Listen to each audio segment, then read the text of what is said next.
All right, it's time to talk about the TikTok ban. All right, I'm the one who went to DC. I'm the one on all of the media outlets. I'm the photo that's been going around everywhere.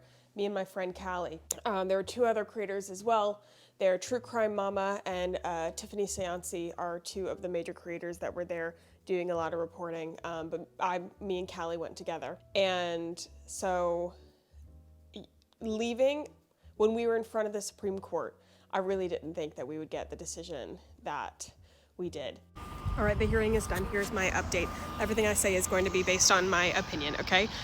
By opinion and what creators and what we are talking about outside of the Supreme Court. It didn't go poorly. They asked some really good questions, and the fact that they are asking these questions are questions like that have not been answered before. TikTok's attorneys did not, like the TikTok itself, their attorneys did not do as well as the creators' attorneys did. The government was a lot more receptive to the creators. That is a good thing. We did hear some really, really good arguments. I'm not going to make a prediction, but I will say I think the chances of there being a stay, essentially there being an extension for them to hear the case and to come up with a better solution, is more likely for sure than them just taking the ban away. I'm thinking that they will try to extend past January 19th. It was always expected that this would go to the Supreme Court. The TikTok team knew that this would go to the Supreme Court. I really did not want to see the Supreme Court decision that was made, that they upheld the ban. At the same time, it's on a technicality. It's because they are not, the ruling is that the ban does not infringe on the First Amendment and freedom of speech because they are not banning the speech that is on the platform. They are simply banning the platform in which the speech is being, posted. There is so much misunderstanding.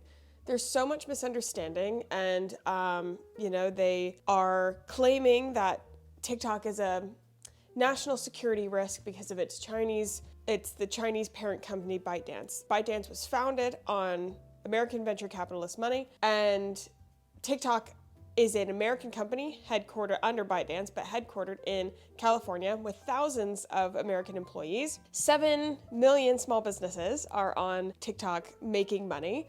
Many of them, TikTok, including my friend Callie, who I went to DC with. She runs Sparks of Joy Co., which is a small greeting card company with pre-stamped greeting cards to spread joy across the world. Imagine how cute that is. And she also runs Lose It Log, which is a fantastic community, and they're following her on her weight loss journey. She's encouraging them as well. She's built these two communities. Callie, for Sparks of Joy Co., 98% of her sales are from TikTok.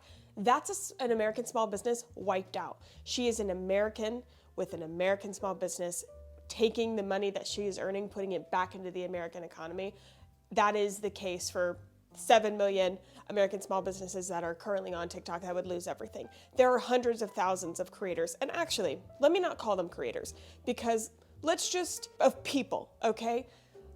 I understand that people have, no, I don't. I don't understand, but I can, I can realize the reality that people don't feel bad for the large creators who, are prancing around and are influencers, for the large influencers. Sure, they are people with livelihoods. I don't understand why we can't, feel bad for them and realize that a large part of their income is crumbling down. But if you don't want to commiserate with them, let's commiserate with the single moms. Let's commiserate with the single moms that have been able to make some extra income, whether it be a couple $100, $1,000 a month. That's the difference.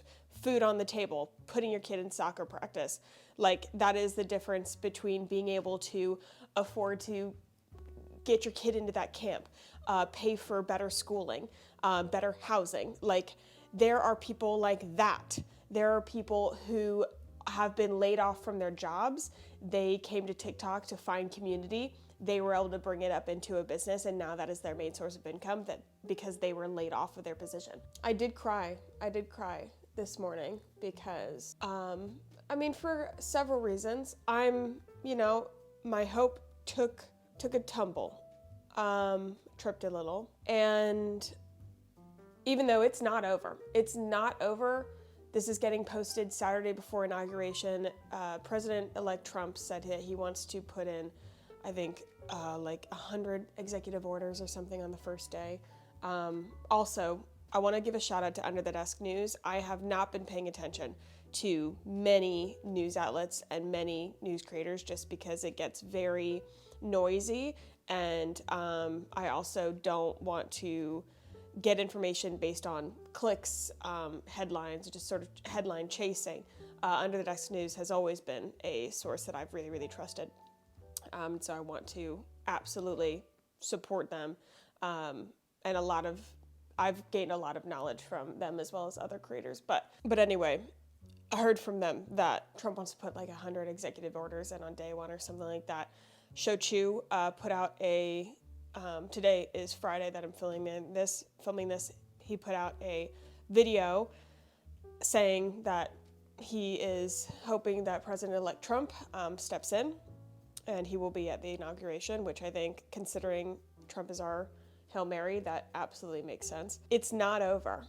It's not over. But if it's not concerning, oh my gosh, I cried for so many reasons. I cried for the people that this is a huge, this is millions of people losing their jobs, losing a source of income. I cried because of what this means in terms of, so this is an American-based company, TikTok, with American employees and Americans making money and positively giving back into our economy. And from what it seems like ego and greed, the government can just wipe that out. That seems like a really dangerous precedence for us to have. And I cried because it's 800,000, for me, 800,000 people that I feel like I'm losing. I've been asked several times, what's my plan? And up until today, I really, I talked about it a little bit with Joseph because we had to practically plan what this would look like from a finance perspective. I talked to my manager, see if I was gonna get dropped. I'm not, which is awesome because my management company is great. They've been extremely supportive. But I really hadn't wanted to think. I didn't want to have my foot in a lifeboat while I was giving hope. Because I still have hope. I still think that we're gonna pull this out. But I didn't want, there's so many people who were giving headlines or, they were talking about speculation, and then they would say, hey, but just in case, follow me here. And I'm not, I wasn't doing that. And my thoughts, and maybe that makes me stupid. Some people may think that's stupid. I don't care, because my thoughts is that I know I will do everything in my power to find my people. And a lot of them are here. A lot of you guys are here on YouTube. I will do everything that I can to find my people. I will get them back. I will find you. And I think that you guys will find me. If you're here, you've already found me here. But to everybody who, only follows me on TikTok, and that's where we've connected the most, I'm not planning on going anywhere. I will always show up for my people. I will always show up for my audience. And I just, if this doesn't go our way, I guess this year is going to be on finding my family again. So, yeah, but I'm not backing down. I'm not backing down. I went to DC once. I'll do it again. I'm checking out the People's March. I don't think that there's anything near me, so I'm figuring out if it makes sense for me to fly to DC tomorrow morning.